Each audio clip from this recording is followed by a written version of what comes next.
하나님의 말씀 보도록 하겠습니다. 오늘 같이 묵상하실 하나님 말씀은 시편 13편 1절부터 6절까지 말씀입니다.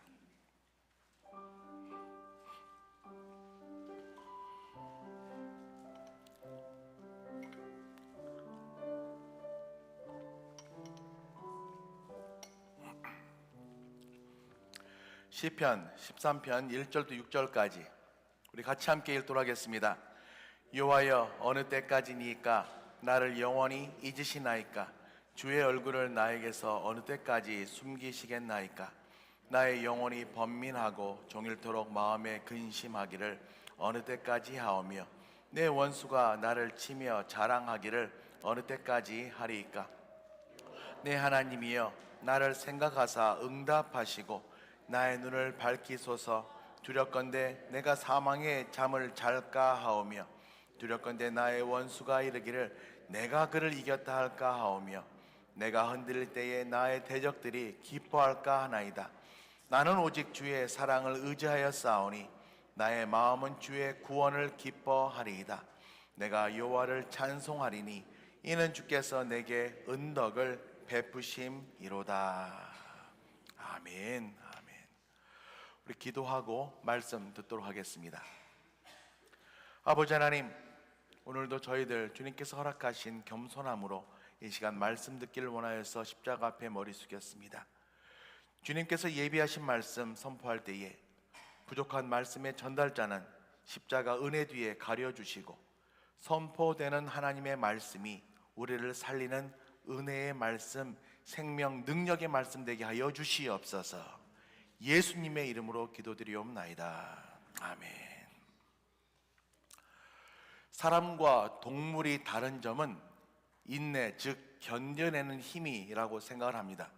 물론 동물들도 이 번식과 생존이라는 차원에서 보면 참는 것이 없다고 말할 수는 없지만, 도덕적 결단으로 참다는 차원에서 봤을 때 동물보다는 우리 사람들, 인간들이 훨씬 더 잘 참는다고 할 수 있습니다.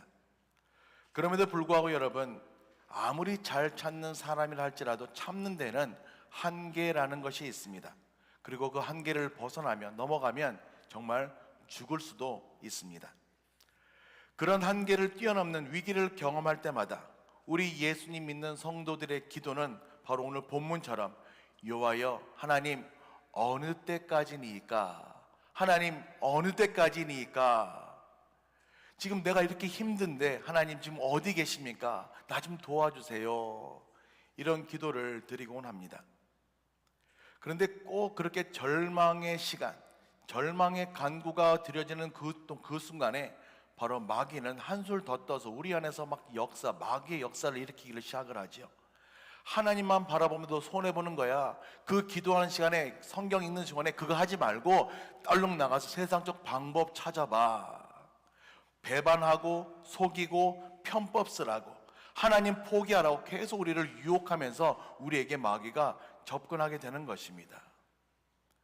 그런 편법들이, 그때부터 우리의 편법들이 우리가 어떻게 이 땅을 살아가는 것이 지혜로운 것인가, 성경적인 것이 아니라 세상적으로 지혜로우신 건가, 그때부터 눈에 들어오기 시작하는 거죠. 여러분, 에덴 동산의 선악과가 그랬지 않습니까? 아담과 하와가 처음에 하나님과 좋은 관계일 때는 그냥 선악과가 있구나, 별 아무 생각 없이 그 앞을 왔다 갔다 했잖아요. 그런데 사탄, 뱀으로 가장한 사탄이 야, 너 저거 선악과 먹어도 안 죽어, 하나님처럼 눈이 밝아질 거야, 그 말을 듣는 순간 선악과가 다시 보여요. 먹음직도 하고 보암직도 하고 지혜롭게 할 만큼 탐스럽게 보이는, 진짜 맛있게 보이는 선악과가 눈에 보이더라는 것이죠. 그게 바로 마귀들의 속셈입니다. 아무런 생각 없이 살다가 힘들고 어려울 때마다 막 한 대 툭툭 찔르면 거기에 우리가 넘어갈 수밖에 없는 거예요. 여러분, 그럼 그런 상황이 됐을 때 우리는 어떻게 해야 될까요? 당연히 하나님만 더 의지하고 더 기도하고 하나님께 납작 엎드려 살아가야 되지 않겠습니까? 그런데 그것이 쉽지 않다라는 것입니다. 우리 안에 믿음이 바닥나고 어려움은 계속되고 하나님의 도움은 오지 않을 때에, 기도해도 응답이 없을 때에, 사실 이럴 때 우리가 더욱 하나님을 의지하고 더욱더 기도해야 됨에도 불구하고 현실은 짜증나고 불안하고 두려움에 휩싸일 수밖에 없는 것이 우리들의 모습이라는 것이죠. 이런 현실 앞에서 우리가 어떻게 하면 하나님 앞에서 더욱 신실한 성도의 삶을 살아갈 수 있는가?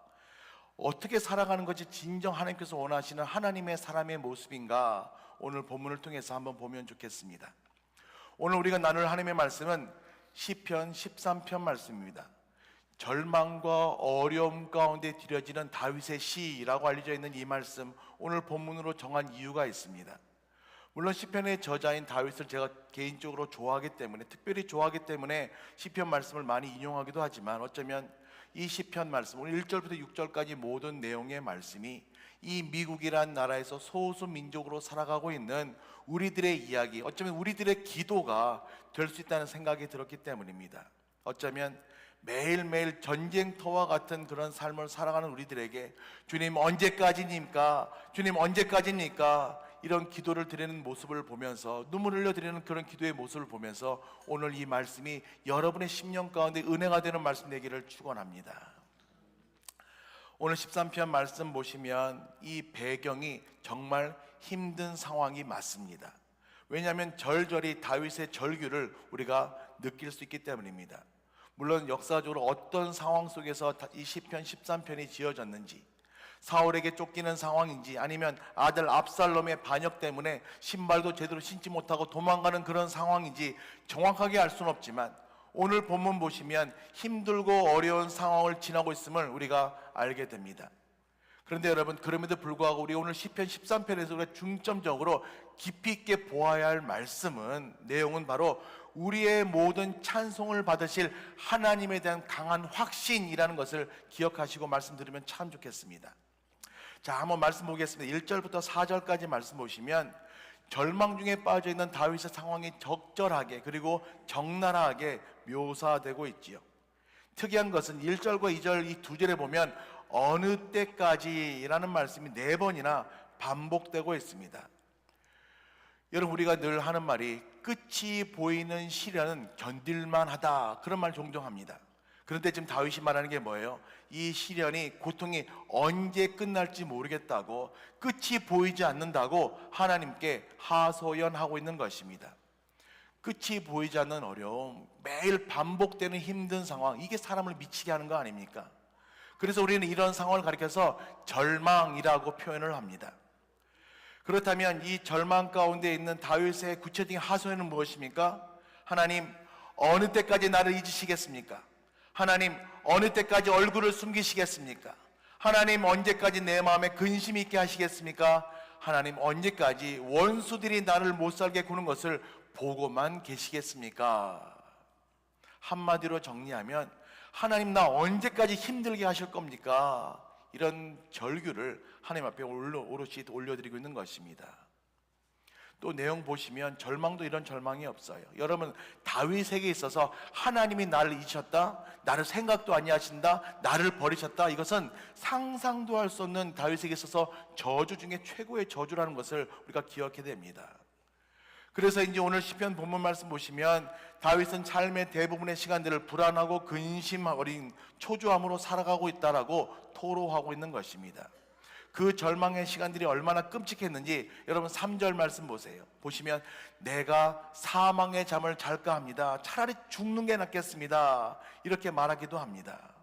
이게 무슨 말이냐면 지금 내 삶이 너무 힘들어서 차라리 죽는 게 낫겠습니다. 하나님, 내가 죽기를 원하십니까? 제발 나 좀 돌아봐 주세요. 울부짖고 있는 것입니다.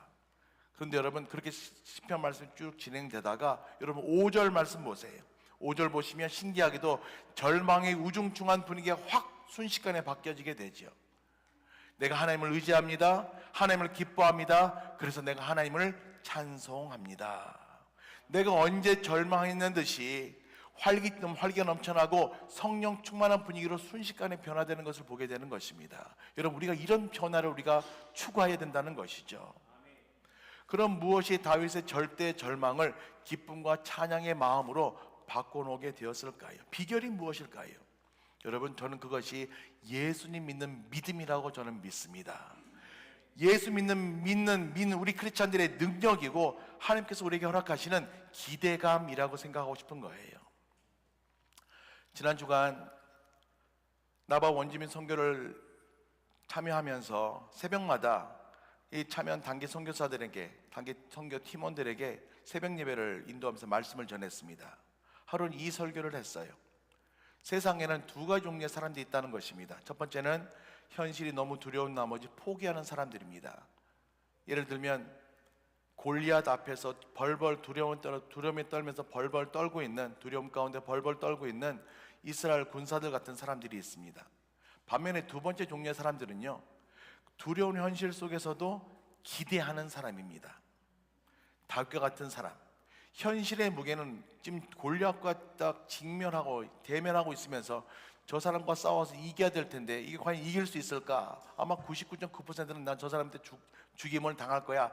다 그렇게 사람들이 생각했다는 것이죠. 그런데 유일하게 다윗만큼은 만군의 여호와 이름을 걸고 크고 무서운 적인 골리앗과 싸우기 위해서 달려나가는 사람, 그런 사람이 두 번째 종류의 사람이 되는 것입니다. 만약에 여러분 그 자리에서 골리앗이 다윗을 죽였다면, 다른 사람 다 상상한 그대로, 예상한 그대로 골리앗이 다윗을 죽였다면 그냥 성경은 에이 골리앗 나쁜 놈이라고 하면서 그 다윗의 이야기는 끝나게 될 것입니다. 그런데 여러분 우리가 결과를 알고 있지 않습니까? 결과가 어떻습니까? 다윗이 골리앗을 이겼단 말이에요. 모든 사람이 예상과 생각에 반대돼서 이겼단 말이죠. 그러면 우리는 기대하게 되는 거예요. 어떻게 다윗이 골리앗을 이길 수 있어? 나도 하나님을 의지하고 하나님 이름을 선포하고 나아가면 나도 세상을 이길 수 있지 않을까, 그런 기대감이 우리 가운데 임하게 된다라는 것입니다. 여러분, 다윗이 골리앗을 이겼단 말이지, 그렇다면 나도 하나님을 의지하고 하나님 믿는 믿음으로 나아가면 나를 걸고 넘어지는 수많은 문제들, 나를 힘들게 하는 수많은 역경의 시간들, 나도 하나님의 이름을 걸고 나가면 이길 수 있겠지. 바로 기대감을 갖자라는 것입니다. 여러분, 다윗의 기대감이 여러분의 기대감 되시기를 바랍니다. 하나님이 나와 함께 하시면 오늘보다는 내일이 더 나을 거라는 기대감, 어떤 현실 속에서도 하나님의 능력이 내 삶을 주장해 주실 거라는 기대감, 이 기대감이 여러분의 삶을 승리하는 삶으로 바꾸어 주실 줄 믿는 것입니다. 저는 7월 첫째 주를 맞이해서 또 매주도 마찬가지입니다만 교회로 이렇게 차가 들어오고 교회 안으로, 예배실 안으로 여러분 들어오시는 모습 볼 때마다 제 안에는 감동이 있습니다. 오늘 하나님께서 귀하고 귀한 성도님들을 보내주셔서 오늘도 역시 예배 드리게 됐구나. 근데 여러분, 그런 감동이 있는 반면에 속상한 것도 물론 있죠. 늦게 오시거나 안 오시는 거 정말 속상하지만 그보다 제일 더 속상한 건 뭔지 아십니까? 아무런 기대감 없이 교회에 나와준다라고 생각하고 오시는 분들, 오늘 예배를 통해서 설교 말 통해서 내가 하나님의 음성 듣고 내 삶이 어떻게 변화되겠지, 이런 기대감 없이, 아무런 기대감 없이 습관처럼 교회에 나와준다고 생각하는 분들, 정말 제 마음이 안타깝고 답답하기 그지없다라는 것이죠. 여러분, 만약에 여러분 지금 아무 이런 기대감 없이 이 자리에 앉아 계시다면 여러분 아무런 의미가 없습니다.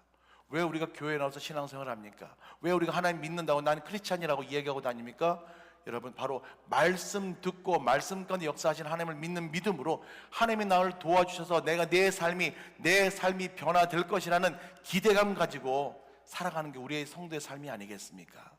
어제는 힘들었지만 오늘 하나님 도와주시면 오늘은 하나님께서 함께 하심으로 승리하는 삶을 살게 될 거야. 내일도 하나님이 함께 하시는 삶으로 말미암아 나는 승리하는 삶을 살게 될 거야. 이런 기대감으로 살아가 보자라는 것입니다.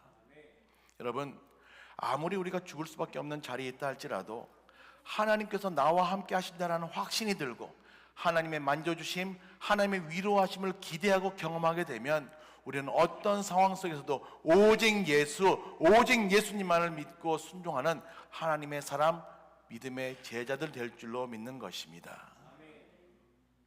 여러분, 우리는 오늘도 7월 또 시작하면서 첫 번째 주일 예배를 드리면서 7월 한 달 향해 전진합니다. 하나님께서 나와 함께 하시기에 나를 통해 역사하실 주님을 기대하며 믿음 안에서 승리하는 여러분 모두가 되시기를 축복합니다. 언제인가요? 얼마 전에 제 아침에 기도하는 자리에서 기도하는데 그냥 다 눈물이 너무 많이 나는 거죠. 마음도 답답하고 삶을 보면 앞도 막히고 뒤도 막히고 사방이 막힌 것 같은 느낌 가지고 기도하니까 자연히 눈물이 나올 수밖에 없는 그런 상황을, 그런 경험을 했습니다. 원래 여러분 다 잘 아시지만 제가 눈물이 워낙 많습니다.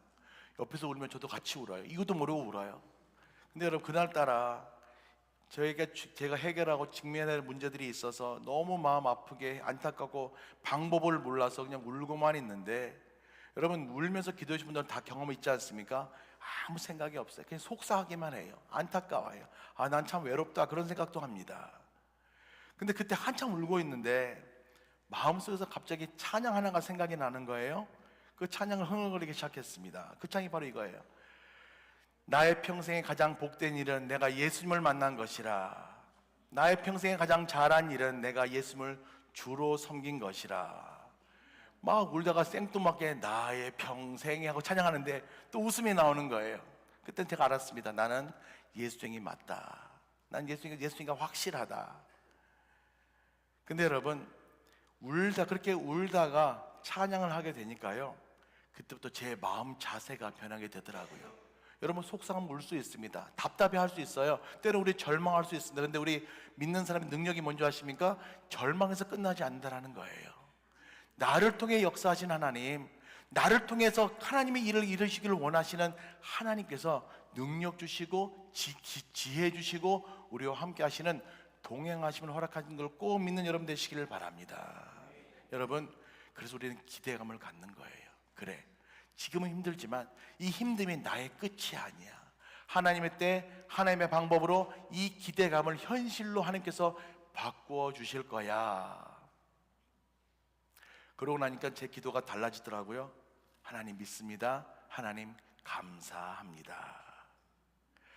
여러분, 저의 절망을 확신으로 바꾸신 하나님, 우리의 절망을 기대와 감사로 바꾸신 하나님이 여러분의 하나님 되심을 믿는 여러분 되시기를 축복합니다. 물론 알죠. 또 얼마 가지 못해서 또 쭈구리같이 울면서 기도하고 있는 제 모습도 당연히 예상할 수 있습니다. 그러나 여러분, 제가 믿는 것은 그럴 때마다 하나님께서는 말로 설명할 수 없는 그때마다 임재와 감동 주셔서 저를 일으켜 주실 것이고, 또 새롭게 허락하신 사역을 통해서 하나님께 영광 올려드리는 사역자로, 김기현 목사로 우리 성도들과 함께 주님께 나가게 되는 그때가 또 시작될 줄로 믿는 것입니다. 지금 다윗이 바로 이것을 경험하고 있어요. 현실은 너무 어렵고 힘든 상황이지만, 주여 언제까지니까 그렇게 기도할 수밖에 없는 상황이지만, 하나님께서는 나와 함께 하시기 때문에, 다윗과 함께 하시기 때문에 이 모든 어려움이 변해서 긍정과 감사와 주님께 영광을 올리는 찬양으로 삶이 변하게 될 줄을 지금 다윗이 경험하고 있는 것입니다. 사랑하는 성도 여러분, 그래서 기도합니다. 그 동일하신 다윗이 절감하고 다윗이 느꼈던 그 하나님의 은혜가 바로 이 자리에 예배드리고 있는 여러분 모두에게 임하게 되시기를 예수님의 이름으로 간절히 축원합니다. 여러분, 성경 말씀 보시면 말도 안 되는 상황에서도 하나님을 신뢰하고 성도의 삶에서 결코 변하지 않았던 믿음의 조상들을 보게 되지요. 전 특별히 많은 믿음의 조상들 가운데 창세기 39장에 등장하는 요셉이 정말 마음에 듭니다. 요셉이 너무 좋아요. 여러분, 요셉이 어떤 사람이었어요?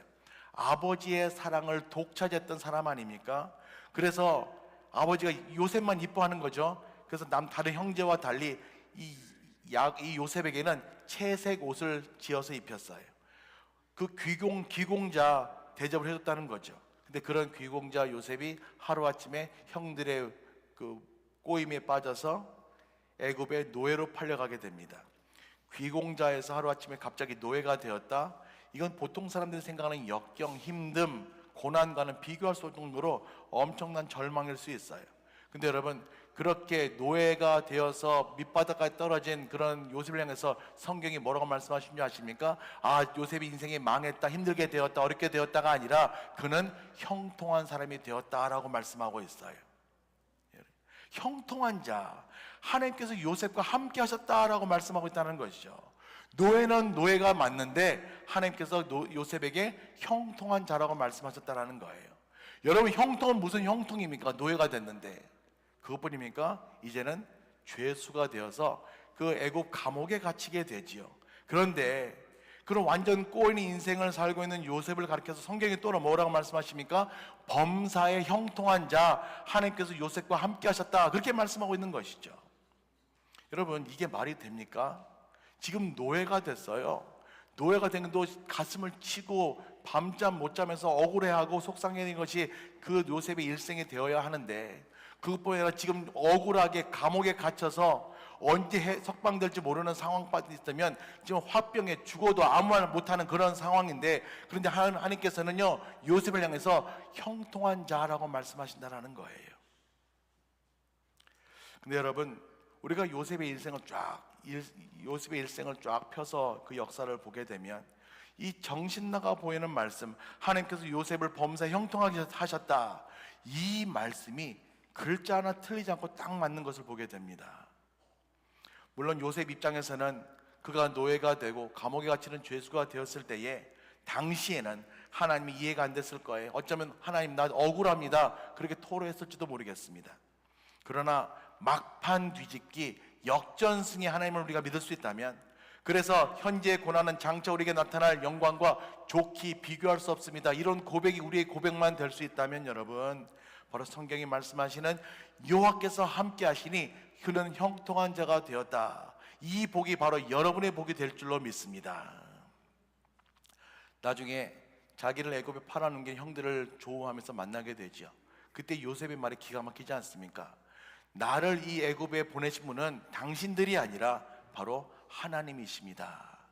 모든 것이 하나님의 계획이고 뜻이었습니다. 나는 다만 순종할 따름이었습니다. 그 말 한마디에 아 그렇구나, 그래서 하나님께서 요셉을 가리켜서 형통한 자라고 말씀하셨구나 알게 되는 것이죠. 여러분, 이 요셉의 믿음, 요셉의 고백이 바로 여러분의 믿음, 여러분의 고백 되시기를 축복합니다. 살다 보면 도저히 이해할 수 없는 그런 일들이 참 많은 것임을 여러분 저보다 더 잘 알고 계시죠.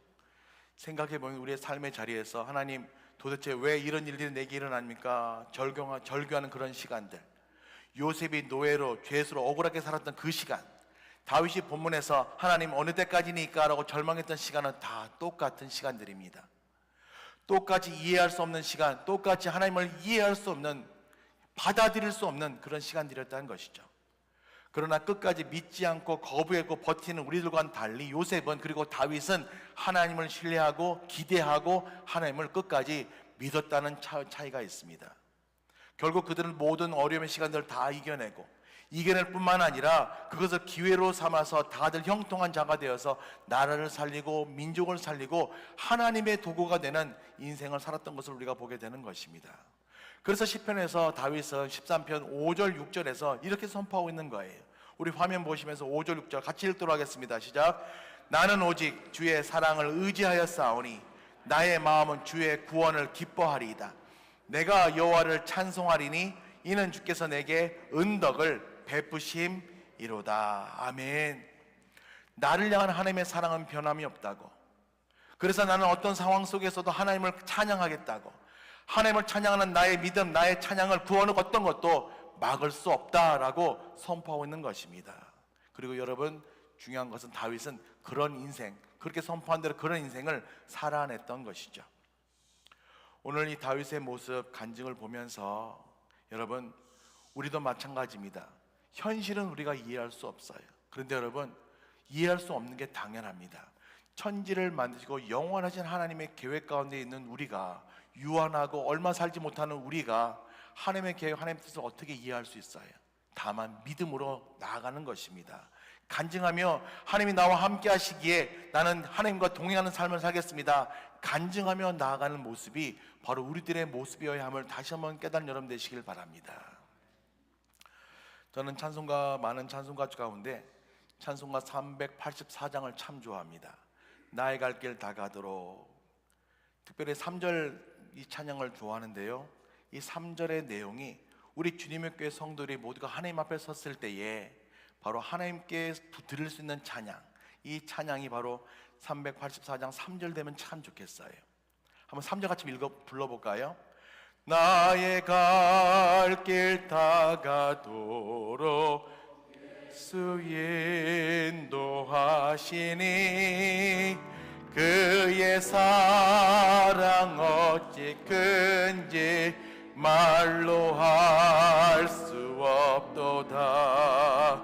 성령 감화 받은 영혼 하늘나라 때에 영영 부를 나의 찬송 예수 인도하셨네. 영영 부를 나의 찬송 예수 인도하셨네.